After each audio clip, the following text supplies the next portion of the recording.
আজকের এই সভার সম্মানিত সভাপতি, সম্মানিত প্রধান অতিথি,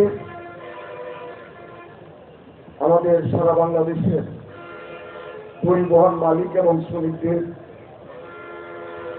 ঐক্যের প্রতীক, প্রধান সমন্বয়কারী, একজন আদর্শবান সৎ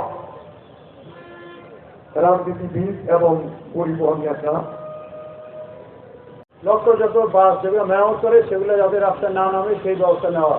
এইবার আমাদের দিনটিও অভিযান শুরু করছি। আমাদের কাছে অন্যান্য ম্যাজিস্ট্রেটের চেয়ে বেশি ক্ষমতা সম্পন্ন ম্যাজিস্ট্রেট আছে, ম্যাজিস্ট্রেট, জুডিশিয়ারি ম্যাজিস্ট্রেট 8 ডিভিশনে। আর চেষ্টা করতেছি আপনাদের সুবিধার্থে যা যা করা দরকার সব কিছু করা।